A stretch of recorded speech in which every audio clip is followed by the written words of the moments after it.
السلام علیکم ورحمۃ اللہ وبرکاتہ نحمدہ و نصلی علی رسولہ کریم اما بعد اعوذ باللہ من الشیطان الرجیم بسم اللہ الرحمن الرحیم الرحمن علم القرآن خلق الانسان علمہ البیان صدر انجمن اساتذہ کرام، دور دراز سے آئے ہوئے مہمان اور میرے پیارے اسلامی بھائیوں اور بہنوں، میں نے آپ لوگوں کے سامنے سورہ رحمان کے سورہ نمبر 55 کی 4 آیتیں پڑھی ہوں۔ اس مناسبت سے میری تقریر کا عنوان ہے قرآن کی فریاد۔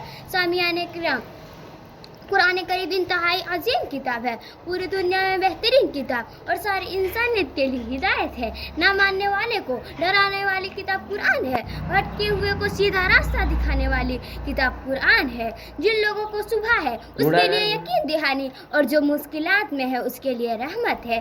ان سارے خوبیوں کو ہم تبھی حاصل کر سکتے جب قرآن مجید پڑھے، سمجھے اور اس پر عمل کرے۔ قرآن کریم ہی وہ کتاب ہے جو پوری دنیا میں سب سے زیادہ پڑھی جاتی ہے، لیکن افسوس کی بات ہے کہ بغیر سمجھے پڑھی جاتی ہے۔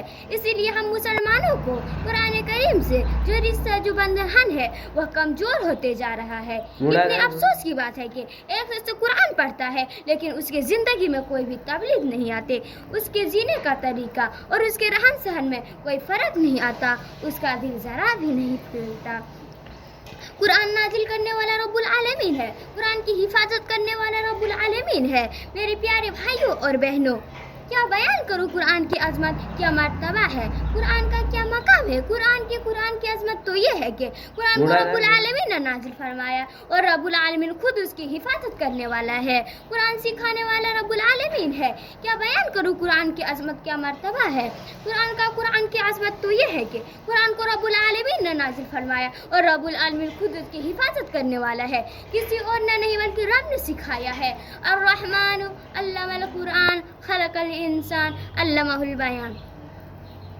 رحمان نے قرآن سکھایا، یا اسی نے انسان کو پیدا کیا اور اسی نے بولنا سکھایا۔ غور کریں، کسی انسان نے نہیں بلکہ اللہ تعالیٰ نے قرآن سکھایا۔ قرآن جو لے کر فرشتے آئے وہ تمام فرشتوں کی سردار جبریل امین ہے۔ قرآن جس زبان میں ہے وہ تمام زبانوں کی سردار عربی زبان ہے۔ قرآن جس شہر میں اتارا گیا وہ تمام شہروں کی سردار مکہ ہے۔ قرآن جس مہینے میں اتارا گیا وہ تمام مہینوں کی سردار رمضان کا مہینہ ہے۔ قرآن جس رات میں اتارا گیا وہ رات 1000 عبادت سے بہتر ہے۔ قرآن کا فائدہ بے شمار ہے، دنیا میں قرآن کا فائدہ بے شمار ہے۔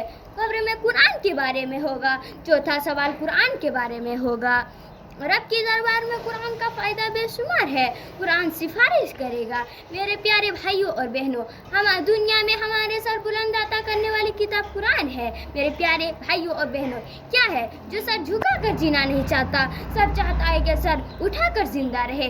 سر بلند عطا کرنے والی کتاب قرآن ہے۔ آج ہم ذلیل و خوار ہے۔ حدیث میں کیوں ہے؟